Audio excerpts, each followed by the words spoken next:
the boys are back, baby. Welcome back. I never left. You left me. Yeah, it runs in my family. Just go ahead and remove yourself from the situation without saying anything. You're still mad about the Violent J episode. I'm doing my best to get over it. I did leave like literally the day after that happened, so I've had some time to recover, but yeah, I'm still not happy with you about that, but we will talk about that on another episode because we actually have very important guests that we need to get to. We do. So without further ado, we have a couple of the boys from Space Zamboni. Thanks for listening to the Remain, Roam, Return podcast. Are you looking to break into voiceover or take your sound to the next level, but your budget is kind of tight? Then you've come to the right place. I'm Mike Payne, and I've been helping voice talent shine for nearly 40 years with top-tier demo reel production for only $250 per reel and personalized coaching for $30 per half hour. I'll help you craft a voice that books. Whether you're just starting out or you're a seasoned pro, I've got the tools and experience to make your voice stand out. And for a limited time, if you mention the Remain, Roam, Return podcast, and you should, the first 5 people to sign up for one-on-one coaching with me get a half an hour for free, and the first 5 people that sign up for demo reel production get $50 off. Better hurry, this offer ends soon. Visit my website at mikepaynevo.card.co for more information, and let's get started. What is up, fellas? How we doing? How's it going? Thank you for having us on. My name's Alex.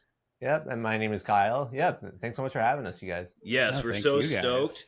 The new album fucking rules, first and foremost. Get that out of the way. Thank you. Love it. So can you guys do us a quick favor and let the fans know where you're from originally, like what's your hometown, and where you're currently at now?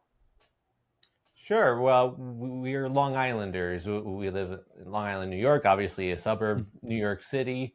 And we're pretty much born and raised here and continue to live here. So, yep.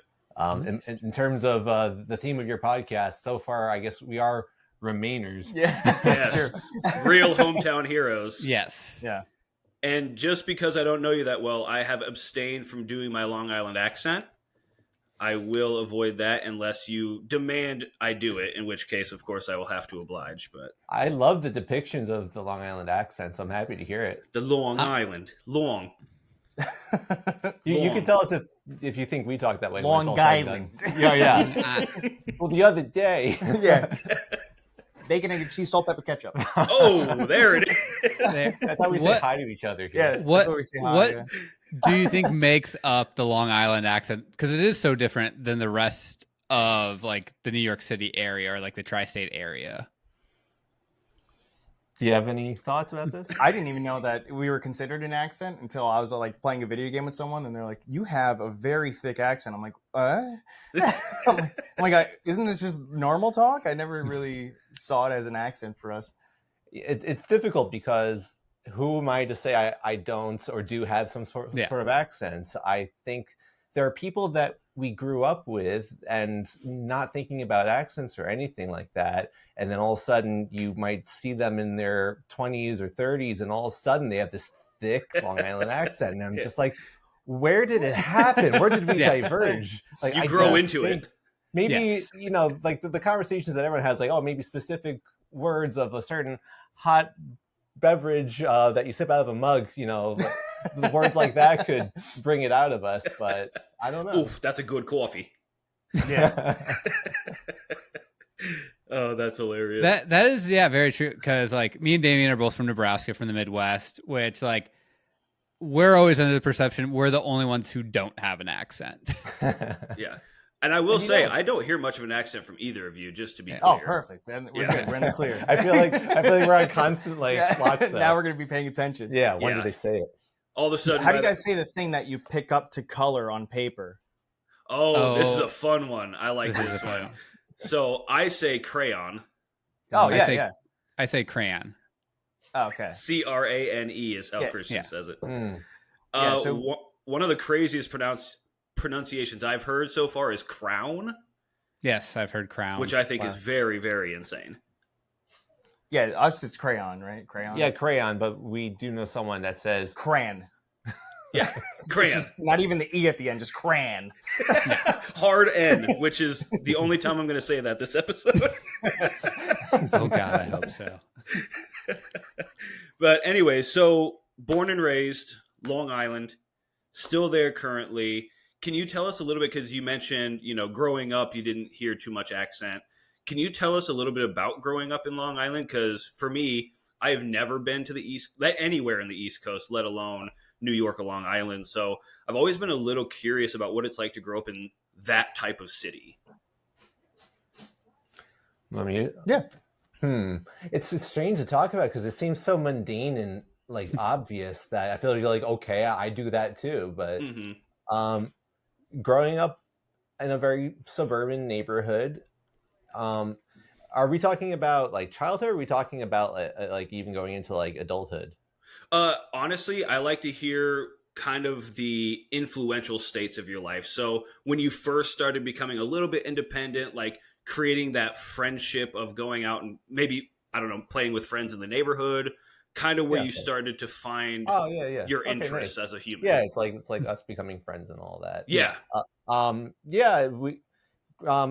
Everyone probably lives like within 10 minutes of each other, and especially like when you're a kid and your parents are driving you to your friend's house. And again, like it seems so mundane. Like, you could walk to the grocery store, you could walk to the pizza place and get, a slice of pizza with your friends on the weekend. I had a very close friend that lived 2 doors from me that we would hang out after school every day. We would we would do all those things I was just mentioning, just like walk to CVS just because I don't know. And even though we're a suburb, we have good towns and bad towns. Ours, I say, was like pretty nice. It's like it's like middle. It seems middle of the road. It's not like we lived in a bougie area, but there's very impoverished parts of Long Island as well that you learn about when you get a little bit older. And I guess you realize, like, hey, I guess we were pretty fortunate. Yeah. So growing. Oh, sorry. Go for it. No worries. For me, I was born in Queens, so I was not far from from Long Island, and I was only there for like a pretty short period of time. But even being there for so little, I was so used to like hearing sounds outside and like it being super busy and bustling and like always movement, that when we moved out to Long Island, I couldn't sleep at first because I was so used to hearing like so many different sounds. So there's a train that runs by where we moved, and that when I heard that train, that's when I was finally able to like fall asleep and get used to it. So it's like from then on, I was always comparing it to how, because my grandmother lived in Queens for a while, so we'd always go and visit her like every Friday, and I would always see like the comparison of like, okay, this is what it's like when you're here, this is what it's like when you're there. And for us, it is kind of like mundane in a way. I was like, I feel like it's boring for me to talk about. And in terms of like getting independence and as a kid, I can only speak for myself. We only went to the city with our family for occasions, just to see a Broadway show or something along those lines. And it was only upon having some form of your own income that you, or maybe like you had to work in the city, that all of a sudden like, oh yeah, you could take the train. You could do it once a week, you could do it once a month or something like that. And you start going in more frequently. So it's just interesting how I think like Long Islanders, I think as I don't know, as a stereotype, is that safe to say, are sort of averse to New York City and see themselves as a separate entity. Okay. Ooh, interesting. How far away are you from the city? Like via like how long of a train ride or how long of a drive would it be? An hour. Yeah, an hour away, which I would think wouldn't mean that much to most people. No. Yeah, unless you're driving, then it's like 3. That was one of the things I was curious about, because you mentioned, parents driving you to your friend's house. And when I think of anywhere in New York, Long Island, New Jersey, anything like that, I always think of how terrible the traffic is. I'm in LA now, so I'm very familiar with that. I couldn't. Yeah. I know. But growing up in Nebraska, I think this is why this is so interesting to me. Growing up in Nebraska, there was no reason not to drive your kid to your friend's house, because your friend's house is like 10 minutes away. And so I heard you say like your parents driving you to your friend's house, and I'm like, holy shit, that would suck. Like driving your kid an hour and a half out of the way for no other reason than to just hang out with a friend. But I guess, like you said, it was pretty close knit with the community. I assume. Yeah, for me growing up too, like most of the friend groups that you have were just kind of from our area. Like even the towns here, I would say, when it comes to high schools and stuff, are pretty competitive too, because their sports get so like drastic that you become friends with people from that area, and then all of a sudden it's like, oh man, you're part of this. Where are you going? Who are you supporting of the sports game? What's going on? So, but for the most part, even within Long Island, I think at least until high school, like after high school, it became way more casual. But in high school, if someone lived in like a different town, even that felt like you were in a completely different city. It was like, for sure, we're in a different area now. This is crazy. So for the most part, until after high school, then I had a lot more people that I knew outside the area. Yeah. When you were growing up kind of in the neighborhood, getting to know your friends and kind of, building those relationships as a child, was that New York, like, when I say like New York, Hollywood, was that ever part of your like growing up, like pretending you're in a movie or pretending you're in a TV show or forming like a band or something? Like, was that part of getting to know each other? Yeah, you first, please. It's funny because like that when it comes to making stuff and the videos and doing movies, I think we've always been super into that, for us at least. And then even bands, specifically Kyle's been doing that forever since like the high school stuff. So yeah, it's like we always live out that experience of at least our group, right? Because I feel like there's a lot of people who don't. Yeah, I can't say that we're representative, but our friend group specifically, I became friends with Alex's brother when I was in like 5th grade or so in school, and then met Alex around that time too. And basically, within 3 years, making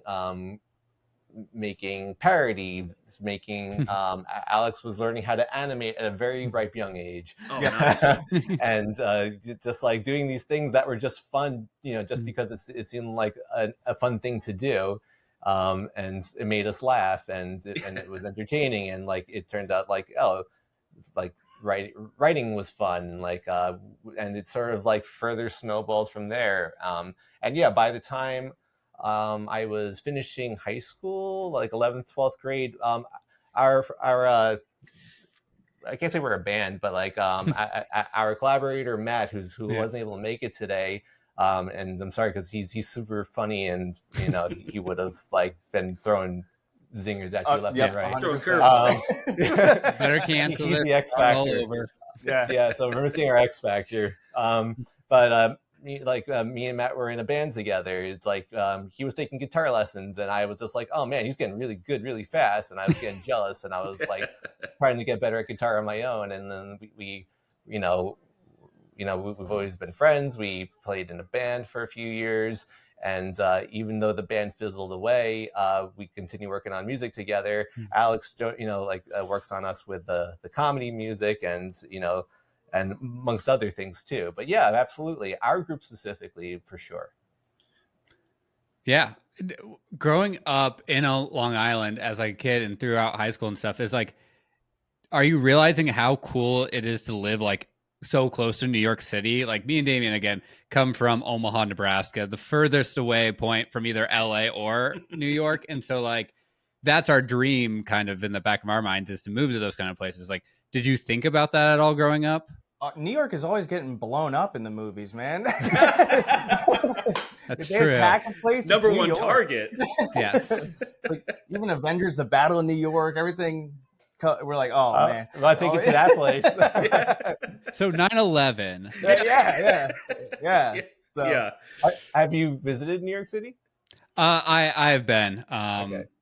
But I came out like at work. So I run marathons, which is talked ad nauseum on the podcast. But I was supposed to run the New York City Marathon, but it was like literally the day after one of the hurricanes, Hurricane Sandy, I think it was, where the city was just kind of not obliterated, but they were like, oh yeah, the marathon's still happening. Half the city's closed. And like the day before, they're like, actually, we need like all these resources to take care of our people. And I was like, okay, I get that. But really only we stayed out in Queens, but mostly we're in Manhattan. Gotcha. I've never been to anywhere in the East Coast except if you want to consider Florida the East Coast, which I don't. No, But yeah, actually, I had a question real fast to go back to, y'all are clearly very creative people, and you mentioned within like the first couple years of knowing each other, you started kind of messing around with creative stuff. Do you remember your first project by chance? Because some of those first projects that I've talked to people about are some of the funniest, greatest endeavors I've ever heard, and I can only assume with you guys. I want to hear what you. When I think of first project, because it was the first thing that I was like working on with everybody. It was a cartoon called Scooby-Doo Ninja Battles. Oh, all right, here we go. Yeah, and I was like, what, in third grade, animating. My brother, he tricked me into learning how to animate because he said, oh, the schools, they have this really cool program you could animate in. I animated this video of like Scooby-Doo licking the stuff off his face, just like the cartoon. You should try it. You should give it a shot. I was like, all right, cool. So we had it at home. I animated it. I was like, oh, cool. Can I see it compared to yours? He goes, no, yours is better. You're going to animate our project for us. Hey. I was like, what just happened? What I just signed? But yeah, I think that was the first time that we had like a big collaboration with a friend group where everyone got to have like a unique part in it. How would you summarize the plot of Scooby-Doo Ninja Battles? Yes, I must know about this. Uncle Waldo. Lots of ninjas. Yeah, lots of ninjas. Waldo's somebody's uncle, and it's like the really young age for us. So there's like Super Saiyans in it, and yes, it's just like the wackiest version of Scooby-Doo possible, I think. Yeah. That's the thing I love about Scooby-Doo. Yeah. Whatever age I was when Alex animated it and we saw it, I was like, this looks just like a real cartoon. And I think it's still amazing, but yeah. Oh, it's so bad. Scooby-Doo kind of looks like he was like made out of cardboard in some ways. Yeah, 100%. But it's fabulous. Everything's triangles, man. It's awful. I love it though because you're pulling influence from because that's just all you know, right? Like you're just pulling influence from everything, and the passion and the creativity that goes into it. Of course, now you look back at it, you're like, oh, geez, but you were so into it. It was just like so cool back then, I love those first projects. No, it was neat because like because that was our thing. I think we wanted to show people that we were creating this stuff too. So we even like burned it onto DVDs. Yeah. Wow. During a Halloween parade, people were giving out candy, and my brother's giving out DVDs. Yeah. Here's my mixtape. Yeah. Exactly. Yeah. Yep. From the city, we bring it in. That's it. Yeah. It was high school seniors doing a Halloween parade for the elementary schoolers, and yeah, he basically had his hand out the DVDs to the kids and instead of candy. And they're just like, yeah, what? So this is better than candy, kids. Yeah. It's so funny. I can't imagine like how many kids ate that disc. I have like the things that I think I'm fairly regretful about life, and that's not just handing out DVDs. Well, because everything, we didn't have so much internet and popular stuff and arcades when we were young. So our thing would be going to like, basically it's kind of like a strip mall, but there was an Applebee's and a few stores. And we would go to like one of the shops, and they sold like DVDs, they sold CDs, and they were giving out free installation copies of Windows. Oh. And we were throwing it in the parking lot like frisbees back and forth. And that was like our version of fun. It's like, heck yeah. Oh yeah, Windows installation, let's go. Go for it, Christian. Yeah. I was just thinking about this, what the parents had to be thinking when you're handing out these DVDs. They're like, what are these what grown men handing out to my child? What in costumes? Were they like, did you have like artwork on the DVD, or was it just like handwritten like Scooby-Doo Ninja? And they're like, that one. Yeah. There was a few DVDs that had it was like Lightburn back then. Mm-hmm. Oh, I think I still have it actually. Yeah, so we had an image on some of them, but most of them, yeah, just write that on there. That is hilarious. Yeah. Oh, Christian, are you still here? Yeah. Okay, good. We see you. We see you. My audio. Unfortunately. But we'll fix it. All right. So you guys have kind of run the gamut of what I would say is kind of like multimedia, because if I'm not mistaken, you've had like multiple projects, bands, podcasts, everything. What is the best outlet for your creativity that you've found so far? It's difficult to pick. I mean, Alex could speak more because, you know, Space Zamboni is what we call our music under, but he does comics. He's working on video games, and I think, not that I'm speaking for him, it's like I think they all satisfy something else creatively.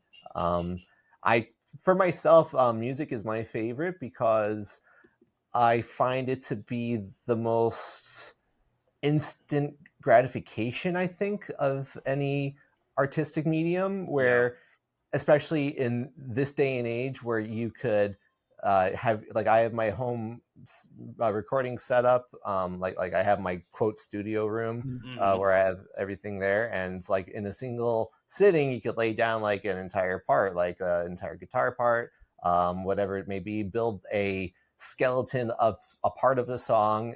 You could export it onto Dropbox and listen to it on your phone immediately afterwards and be like, this is something I literally just worked on today.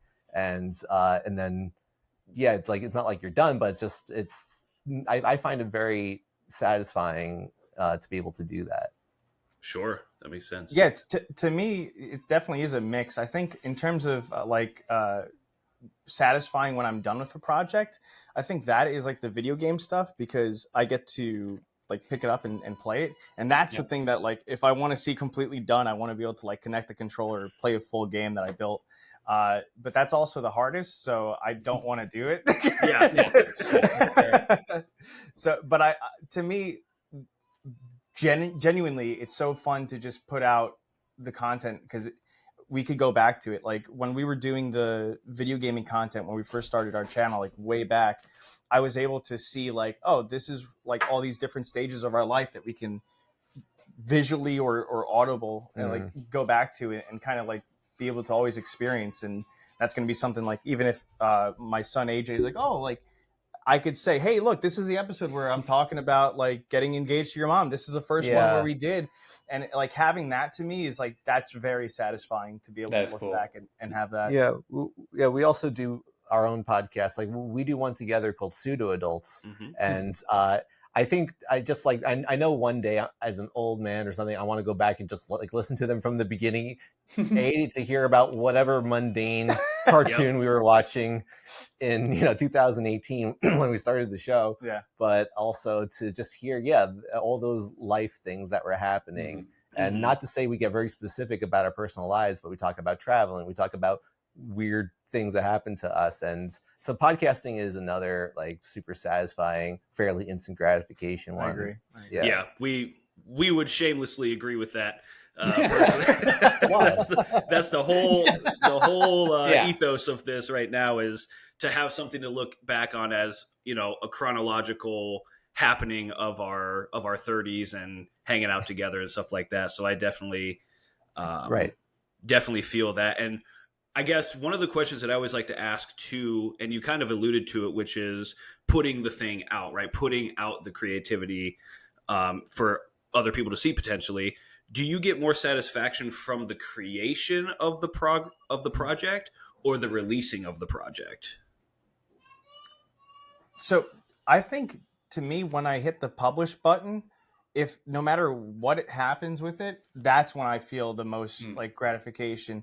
I don't care if people listen, watch, talk about. To me, just being able to say, hey, I made this thing and it's out, like that point is where I feel like the best. I'm on a similar page. With the music, it's constant tinkering, and you could tinker for the rest of your life about the most minute little things, but you get to this point where like, I think it's as done as it possibly can be. And there's something very satisfying about that. And it's just to be a completionist, to be like, oh yeah, I guess I should have this available to share with other people. Considering we put so much time into it, so much effort on our silly stupid songs. Right. No, that is legitimately the way I always felt too, because I've done everything as far as bands and podcasts, and I've done all of that stuff. And back in the day when I was doing it, I was like, oh no, it's just for the fun of it. I'm not going to do anything with it. But then what happens is now I'm in my mid-30s and I want nothing more than to go back and to check that stuff out. But because I didn't put it anywhere, I don't have it anymore. Yeah. No, and so I'm like, well, all that passion was for naught. I can't even enjoy it anymore because I can't find it. Wow. Yeah. So I feel like putting it out is that final bow on the project, on the passion. And if you don't do that, you really, what was it all for? Yeah, you can always make it unlisted too. You don't have to. Just as long as it's somewhere. It's true. Yeah, it's good. It's like you can save it on a hard drive, but that hard drive may not last forever. Yeah. Exactly. Yeah. So yeah, I like to ask that question because I've had a smattering of answers, and some people are like, oh no, it's just a process for me, and I'm like, I respect that, but for me personally, if we're not putting it out, I don't know that I would put much effort into it. You're putting effort into making something, and I basically deserves to be seen. And it's variable, like if it'll be seen by a couple people, if it'll somehow like be seen by many people, but that's okay. I think it just like if someone put effort into making anything, then it deserves to at least have a chance, probably. And we're fortunate to live in a time where that's you just put it out there. Yeah, there's something for everyone.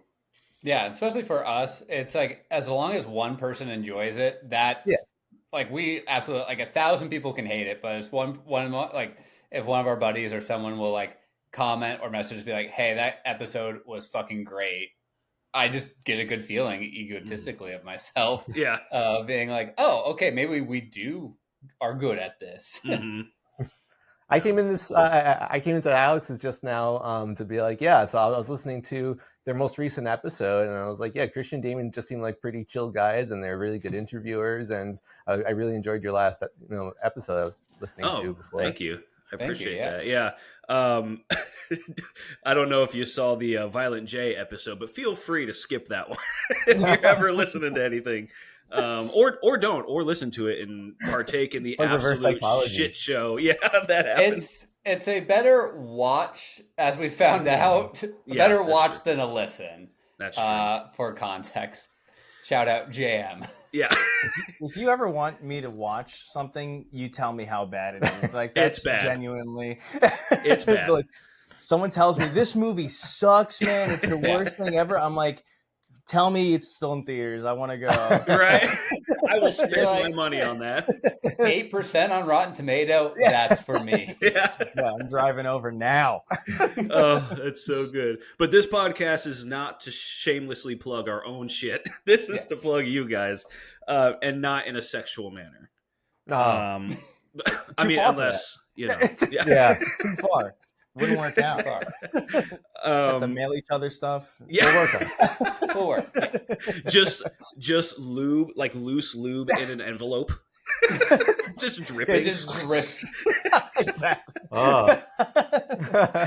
Cherry. Could you imagine just going to the post office like, oh, what's in this? Just a baggie full of lube. Yeah. Oh my God. Now that's good. All right. Anyways, back to business here. So why did you never leave Long Island, or did you ever have an inkling to and then just never did? Or have you just you've always been cool where you're at? I entertained it briefly when I was applying to college. I thought there was just like this, my sister went away to college. People go away to college. That's what people do. And I had told my friends, I was like, oh yeah, I'm planning to go away to college and apply to all these schools. And then I was just like, oh, I also don't know what I want to do with life. Yeah. So then I applied to local places too. And when it's all said and done, I don't know if I wasn't a very good student. Also, I feel like I got my act together way too late, and by then I didn't get. I think I got waitlisted and not accepted at any of the schools that were far away. So I was like, hey, I'm staying. But the retrospective answer is even after college, I stayed because there's too many pros and not enough cons to leave. I think it's like I have. I'm fortunate to have friends that I've got to stay in touch with, even the age we are now. My parents are still here. My sisters have moved, but it's just and I like the area. I don't know. It's there's going into an unknown environment just for the sake of having a new experience just doesn't seem the right thing. How about you? To me, it's something similar because my family, we were like the first generation to go to college. So I wanted to go to school for animation. So I wanted to go to the Art Institute. I was thinking like either Florida or PA. And I was like, hey, Mom, Dad, can you help me out with this process? And they're like, no, we're doing the local school. And I was like, oh, okay. Because they're like, you have to submit X, Y, and Z. You need this much money for it. And I knew nothing about it at that time. So I'm like, okay. So they're like, yep, you go in here. I was like, oh, perfect. Sick. Yeah.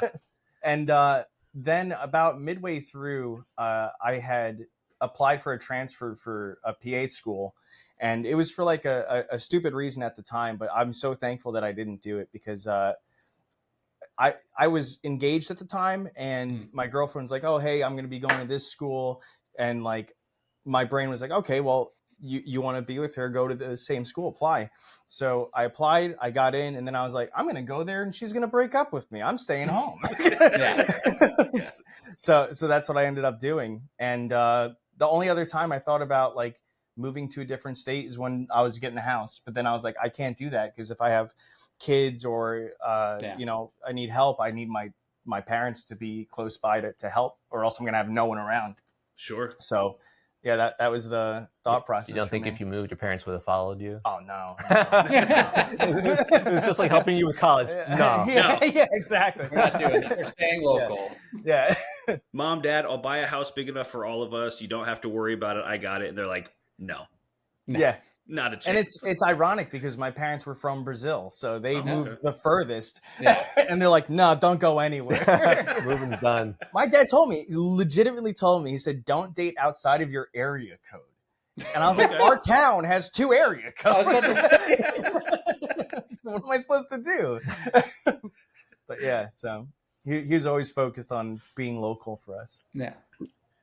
And it kind of sounds like, Kyle, you alluded to, did most people stay that you grew up with stay in Long Island, or did they go elsewhere?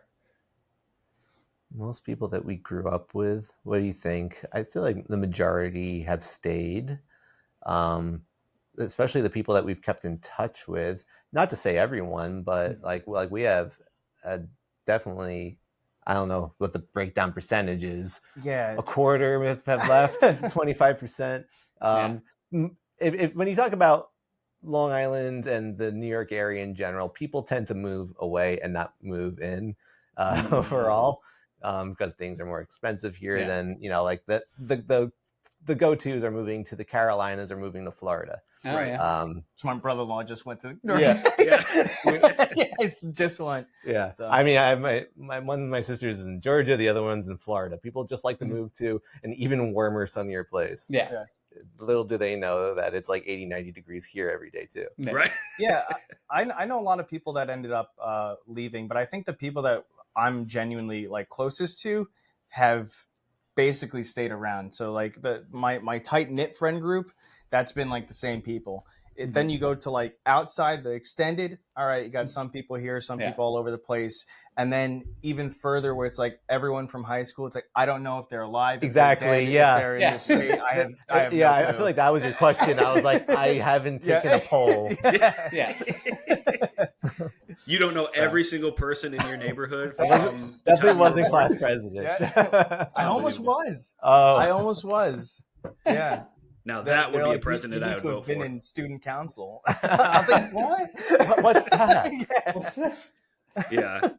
And Alex, actually, you said something that I kind of want to go back to real fast because I think it's an interesting topic. So you mentioned your dad is from Brazil, and you also mentioned that he said, kind of stay where you're from, even so far as to date in your area code. Do you think that part of that is because his mindset was like, well, we made it though. Like, why would you go? We already made it here. Like, we're here. Why would we go somewhere else? I don't know, because he was my mom was in Brazil longer than he was. So he came when he was younger. My grandpa was from Italy, so an Italian met a Brazilian and moved to New York. It's like the classic story. Yeah, that's all right for New York. So when he was here, I think he was very comfortable. My mom to this day still wishes she could go back to Brazil. Oh. So she is a lot of the time like, cause I think it's because her family though, right? Sure. Honestly. So so much of her family's still there that she's like, I want to be there. I want to be with my family. But I think my dad was just comfortable, I guess. But even then, he moved from Queens to Long Island too. So okay, so he did make another move. Yeah. Okay, so it's not about a mindset; it's just hypocrisy. Yeah. Thank you for helping me unpack this, man. Yeah, man, that's what we're here for. It's all said and done. I think he was right. Yeah, big time. Remain Rome talk therapy. That's what this is. Yes. I mean, but we like traveling. We like going to different interesting places and to get an inspiration or just whatever fun stories we can get from the places we've gone to still. Have you done any kind of project in a different country or a different place? Like one of the dreams that Christian and I have is to do a podcast episode like abroad. Have you ever done anything like that? No, unfortunately not. No, yeah. Alex has made a music video. I wasn't there for it, but I worked on the music for it. Yeah. At like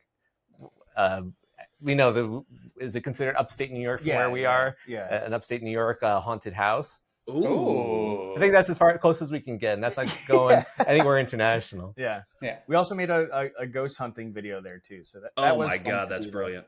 Yeah. Everybody go check out their stuff. Yes. Thank you. The music video he did during like the off time. And that's when everyone's like, you guys pissed off the ghost. Yeah. I'm like, oh no. It went from ghost to haunting really quick, huh? Yeah. I mean, just for context, for people who don't know about our music, that song is about baby shit coffee. So, all right, like a little bit. Now that's Gerber, baby. Now picture it. Yeah, and Matt in the music video, not wearing that much clothing. Fabulous. Man, well, I think that's a natural transition to go ahead and get into the fact that y'all just released a brand new album. Was it May of this year? Yeah, May 2025. Quiche Lorraine Day. There you go. You said quiche? I love a good quiche. Yeah, it came out on May 20th, I believe. May 20th. And was this a sequel album?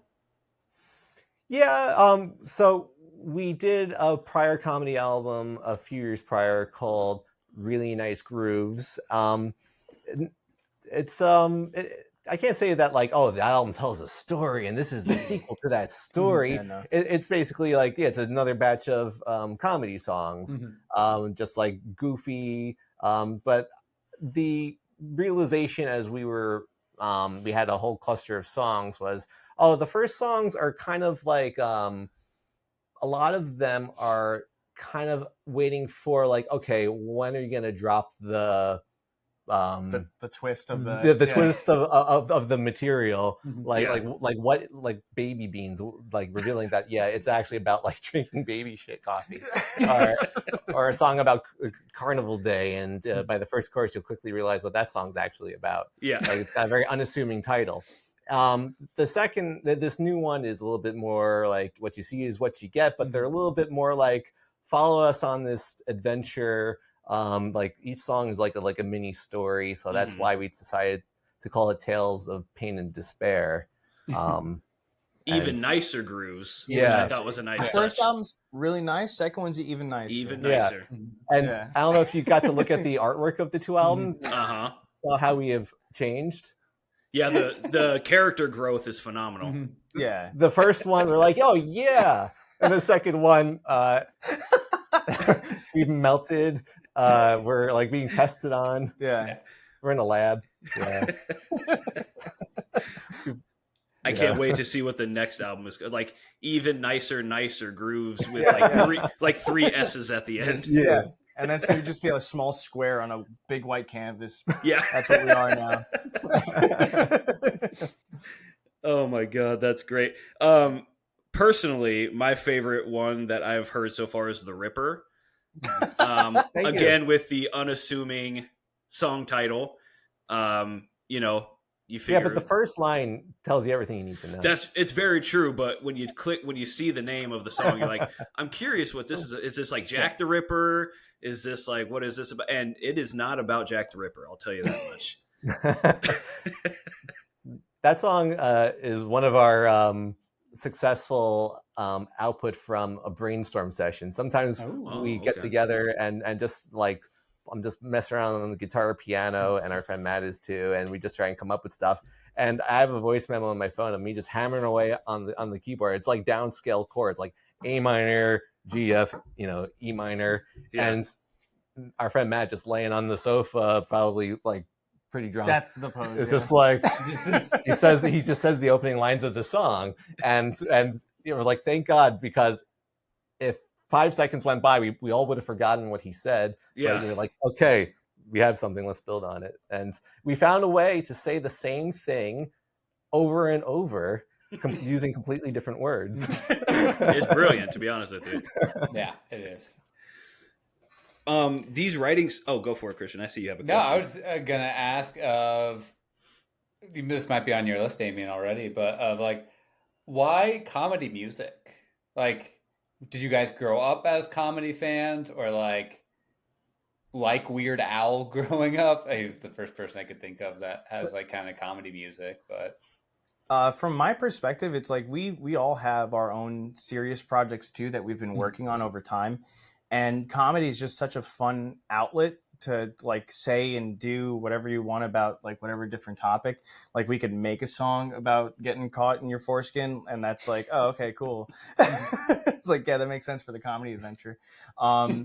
So me personally, I've always had a big relation to trying to be in that field and do that kind of stuff, because genuinely I feel best when I'm laughing. And if I could provide that for someone, then I'm like, oh, sick, I did a great job. That's cool for me. Yeah. I'm trying to think of like we grew up like fans of Blink-182 and enjoying like their funny banter.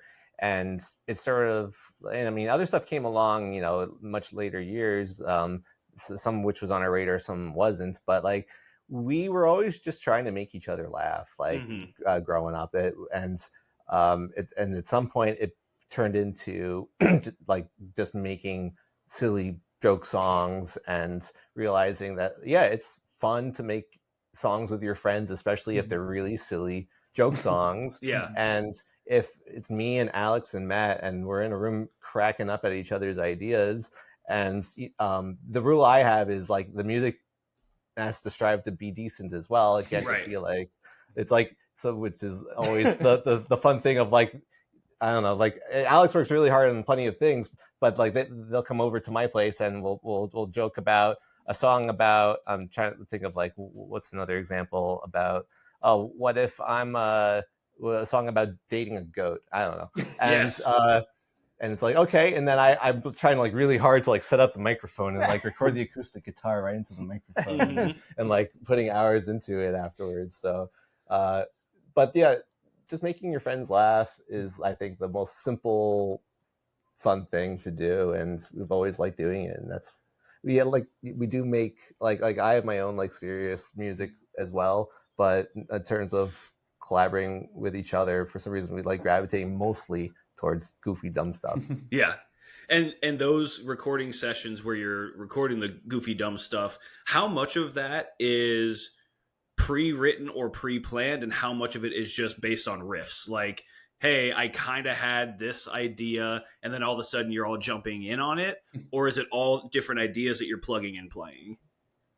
I feel like it's happened both ways. Like sometimes a lot of them are improv. Some of them, like Matt would be saying, or I would say, like, oh, there's one on the first album that is like a weird semi-spoken word song, and it was just like when I was driving over to his house that I was like, when I was 10, my parents didn't love me. So then we're like, that's what I came to him with. I was like, now this is the only concept I have here, but hear me out. So you got the foundation, the building block. Yes. Yeah. I love it when we're able to like present ideas to each other, and each of us being engaged is, I think, what makes it have the best results. I like it when we're all sort of like firing on all our cylinders together, instead of like feeling like it's like I feel like that's the best way to approach it. So, but yeah, a lot of it comes from just being there together, though. But even then, it's not like the album comes out immediately. Like, we had songs done maybe close to a year before we even released it, and Right. it's plenty of time to go back and change a lyric or change an entire verse, and we did do that. There's a song on this new album called "The Slur Machine," which is a really neat song, to say the least. And we had really strange, nonsensical lyrics. Even if you think the current ones are nonsensical, they were more nonsensical. And we basically went back and changed the whole song. Yeah, so it's a mix. And being kind of a comedy-based songwriting team, do you find yourself going back and punching up or rewriting pretty frequently? Because I could assume, like, Christian and I have dabbled, Christian more so than I have dabbled in like stand-up comedy and stuff like that. And one of the reasons why I just have such a hard time getting out there and doing it is because I just keep going back and fucking with what I already have written to the point where I just can't finalize it. Is that a struggle with writing comedy themed music at all? I mean, first of all, I give you a lot of credit for doing the stand-up comedy. I feel like that's on another level, because it's putting yourself out there on the spot. Yeah, I do think we do that. I'm trying to... I think there's also times where we'll go back and we'll be like, is this too far? Is like, Now that's funny. It's like I try to have the philosophy of like nothing is sacred. Like we come up with some goofy, crazy things that we think are hilarious, and then ultimately you're like, oh yeah, this might just be a little too far. It's only funny for us. Yeah, this might be only funny for us because we have no limits. And maybe this isn't like something you should release to the public, which our music still toes that line in places. But that we have those conversations where it's like, I think we have to change this. And yeah, for about 10 seconds, we'll like resist it or be upset about it. And then we'll just be like, okay. And then we come up with something that we like just as much. Yeah. Yeah, I think we have like whole Google Docs of just so many scratch. Oh my God, we do, yeah. That even when we would be like hanging out and Kyle would be practicing the songs with us, or we'll sing, we'll just go through all the bad lyrics too. Like the song never ends. Maybe you'll make a song that's just a compilation of all the things you've cut. Oh. That's a fun idea. I wouldn't count on it. We're not about to get that canceled, okay? There's no coming back from that. I was pretending it was okay enough. Yeah. Try to slide by. That's going to be on the Patreon, Damien. Yes. Totally. Unless Kyle, you talked about like you write other music. Do you think it's kind of like with the comedy thing, besides what you self-censored, do you find it easier to write the comedy music because it's like no bounds kind of thing? You can write whatever you want. I don't think it's hard for me to say. I think it's about as difficult or as, I don't know, the same level as like non-comedy music. Because when it's all said and done, yeah, I mean, it's lyrically is the difference between the two. Like it's the same recording process for myself. And it just comes down to coming up with the lyrics that we're happy with and getting good vocal takes and being satisfied with those. So, I could just say I think it comes together more satisfyingly because I'm collaborating with other people instead of doing it by myself, though. Yeah. So we do a lot of comic book writing too. So there we have tackled like some way more serious stories. Yeah. And to me, when I'm writing something that's funny, like I feel like the songs, because we get to have that collaboration, that improv, we could bounce off each other. It's so different than like sitting down and trying to write something funny on purpose. It's like such a different experience. But at the same time, when you're following like a serious plot, it could be just as difficult. So it's like, all right, now we have to make sure in comedy, you don't have to worry about so much like, oh, does this still sound like this person? Is this still like conveying the same kind of character? It's like, if you're delivering a funny line, it's easier to get away with. But when you're trying to do something serious, you have to think about so many different minute aspects of it that it's also like could be very challenging. I imagine when you guys are working on comedy, stand-up, anything in that like that, it must be so challenging to come up with something that you find like this will go over well with a crowd when you're in a room by yourself.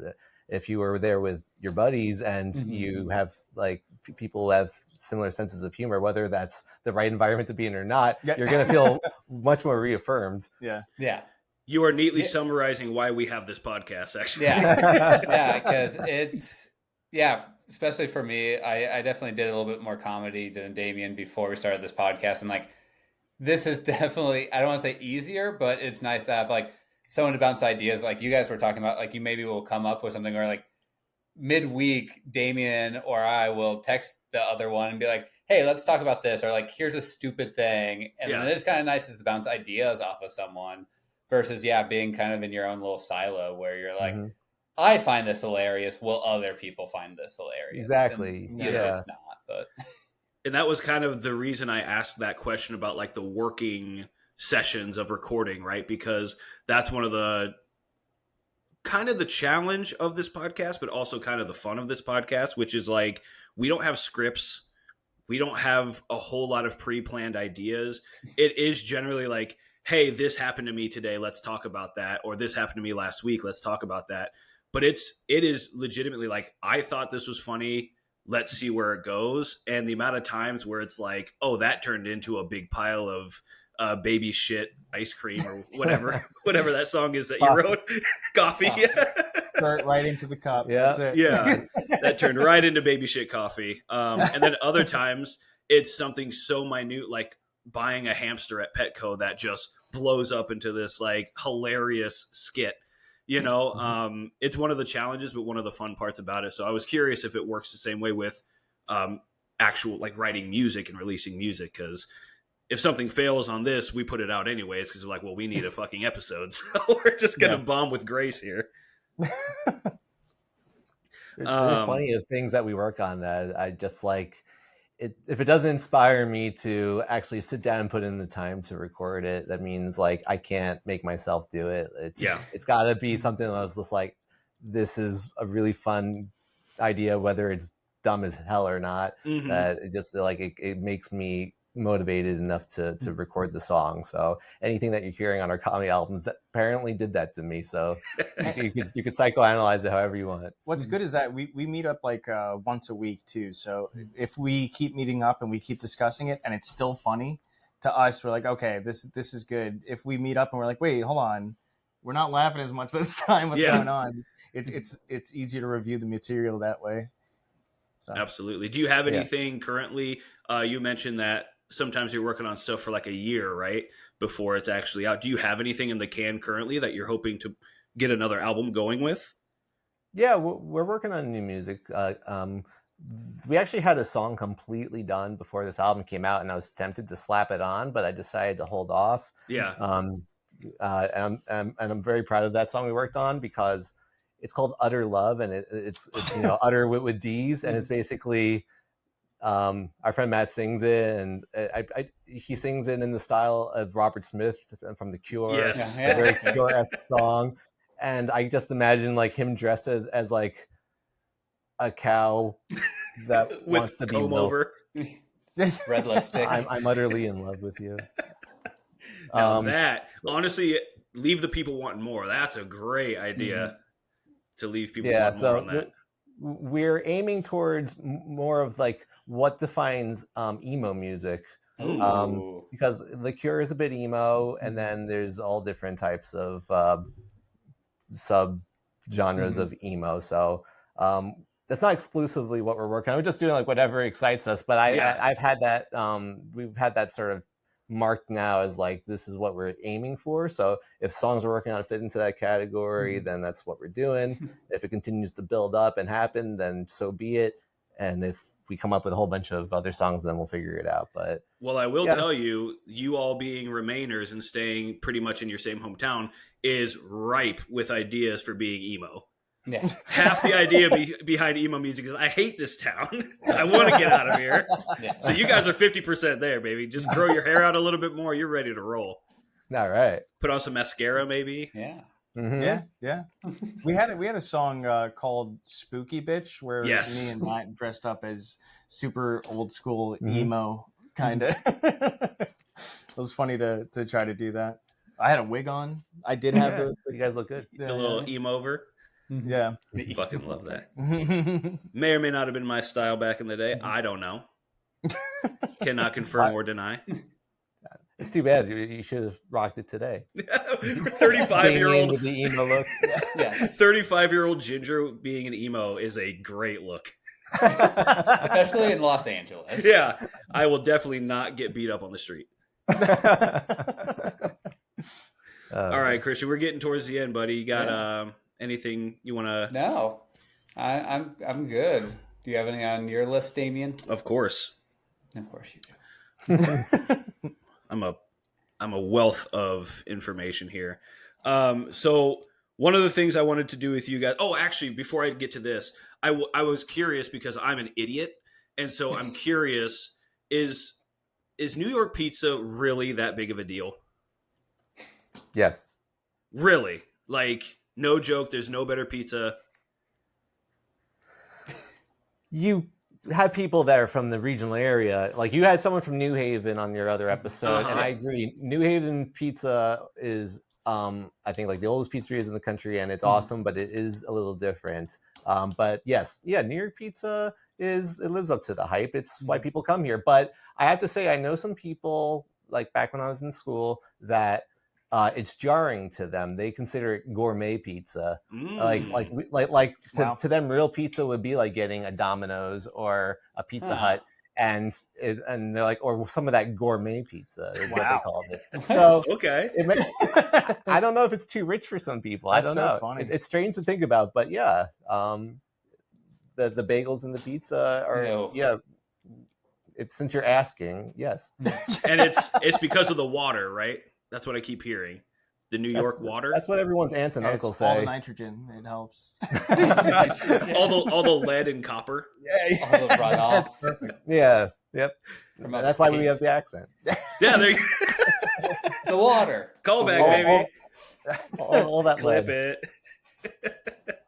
That is hilarious. Okay, also, is it cheese or is it plain? Oh.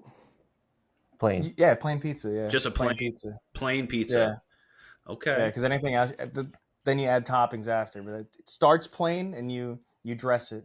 If you get a pepperoni pizza, there's still cheese on it. I don't know if you knew that. That's I have one because it's a Midwest thing. Do you call it beef or hamburger pizza? Ooh. Probably hamburger pizza. Depending on like the kind of meat, I guess. If it is that like that. We also have taco pizza though too. Yeah, taco pizza does rule. Lettuce or no lettuce? They serve them with lettuce out here still. Yeah. Nice. That's the correct answer. All right. Is it a sin in New York? Kind of piggybacking off of Christian's question here. Is it a sin in New York to dip your pizza in ranch? Huh? I would say To speak for all Long Islanders, yeah.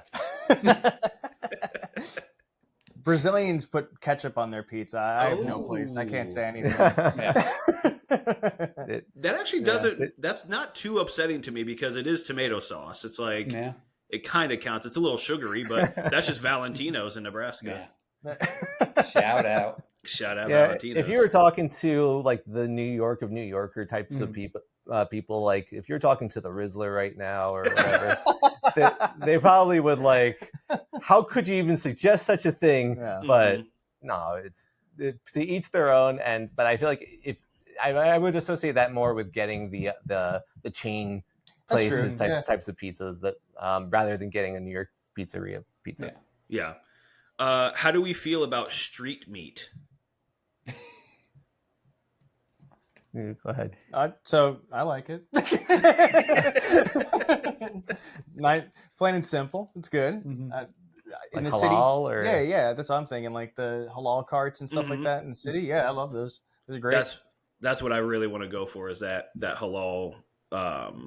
Like off the cart, that looks so good. Especially being in LA, you realize that most of the best food that you're ever going to get is on the street. Yeah. I moved to this house because it was next to a halal spot. See, that's what I'm saying. Yeah. It's a real thing. Yeah, it's good. All right, one final kind of gimme question here. What is the one New York or New Jersey like ethos that you cannot deny? Like, I just feel like New York has all these non-negotiables, right? Is there one that sticks to your head that you're like, if somebody says that's bullshit, like, no, actually it is 100% true in New York and New Jersey? My mind's going to sports, but I don't know if that's the answer I want to give. No, my mind's only going to bagels. There you go. Bagels. Yeah, we touched upon.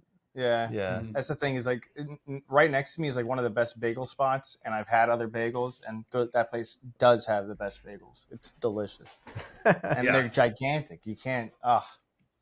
We're about to say forget about it. Yeah, forget about it. I'm walking in. That is, I will give a shout out. So my favorite bagel place here is their ex-New Yorker. Omaha has a highly Jewish population, especially like New York Jewish population. And so they brought the New York recipe to the Midwest, and you can clearly tell their bagels are heads above everyone else's because they're just. There you go. Yeah. Are they more tender than everyone else, or are they like? What is the deal? I like the word tender for bagel. They fall right off the bone. Can I get my bagel without the bone, please? Boneless bagel, baby. Here we go. You got to have a good smear on there of cream cheese. Yeah, but you can get that anywhere. What makes it so special? It's just the way it's like made, like the recipe. I guess it's not the water then. Yeah. I mean, the pizza thing aside, I don't see why the bagels wouldn't go well anywhere that you go because it's just dough. Right. I guess my answer was. Yeah, I don't know. I was trying to think. I feel the Hollywood representation of like Yankees fans, I'd say is unfortunately probably pretty true. That's actually how people are and people behave. So I feel like that would be the most like I can't deny that one. Yeah. Okay. Yeah. Okay. Especially if they're making the playoffs, then it's all anyone talks about. Like all of a sudden, everyone cares. That's so true. That's so true. Even my wife, she like barely watches, and then I have to buy like some kind of sports package on my TV. I'm like, what am I doing? We've had it for 4 years. Yeah. What's happened here? It was $80 a month if I did not cancel it, and I'm like, I'm out of here. You watch your game, and we're done. I guess talking about sports, how is it like Long Island really like the Islanders, right? Are the really only pro team in Long Island, right? Yeah, and at that they keep moving, but yeah, they move 3 times. They're technically on. Yeah, that's another thing. We say on Long Island, not in Long Island, which is a very strange grammatical situation to be in. But if you ever if you watch only murders in the building or things where they talk about Long Island. It's pretty, like, everything's pretty wrong. It's pretty funny to hear their depictions. Except for getting syphilis and Syosset. Yeah. I do love that show, though. Yeah. All right. Something about sports, I'm sure. The Islanders, yeah. I guess the answer is yes. Whatever you ask, yes is the answer. Whatever, yes. They're the only, even the football teams are in Jersey, except for the Buffalo Bills, but they're basically in Canada. Yeah. That is true. I guess I have been to upstate New York. I was in Niagara on the Canadian side, and then we went into America, into Buffalo. So don't know if that really counts. It's very, you're like, oh, the only difference is here you have to like go through customs to get here. Yeah, there was like a glorified like toll booth to get through, and I had to do it. I was suckered into going to the solar eclipse last year. There you go. And we went to the Canadian side of Niagara Falls for that, and I was so excited to have my global entry card, because the worst part was crossing back into the United States afterwards, and we're just able to like zip and go around everyone, and just like I hope this works. And we flashed our cards and they let us through. It was fantastic. There you go. That's nice. That is excellent. Well, boys, this has been awesome. We are unfortunately getting to time here. I do have a quick rapid fire question round that I want to get to, but before I do that, can you do us a favor and just let everybody know where they can find you, shout out and plug anything that you want to, and thanks for coming on. You can check out our music anywhere that you stream music, Spotify, Apple Music, Amazon, any of those things. Space Zamboni, remember the E at the end. And basically youtube.com/Space Zamboni is where this guy over here does a lot of his material and is sort of making all kinds of amazing content. Yeah, and all the other like stuff that we produce or manage, it's at the bottom of our YouTube too. So it'll just say like other channels, and those are all the people we're working with or doing stuff with. Yeah, we'll put the links in the video description. Thank you. Yeah. Yep, everything's going to be in the bio. And, we like hearing any type of feedback. So it's been great talking to you guys and hearing a little bit. So if anyone else checks it out, please let us know what you think, even if it's like, oh, my God, dog shit. Yeah, please give them a follow, give them a listen, let them know what you think about them, good, bad, or in between, just like you do for us. You don't hold any punches for us, so let these guys have it too. Would you get off our case? Anyways, all right, fellas. Well, it's been a real pleasure. We're going to go ahead and end on a quick rapid fire round. So I'm going to ask you a question, and both of you just answer as quickly as you can, and we'll get right through it, all right? Ready? Anime or animation? Anime. Pepperoni or plain? Pepperoni. Hollywood or Hollyweird? Hollywood. What do you think happens when we die? Dirt. All right, everybody. Thanks for tuning into the Remain Rome Return podcast. Yeah. It's been a real pleasure. Thank you, fellas. It's been awesome. Yeah. Thanks for tuning into another episode of Remain Rome Return. And as always, bye.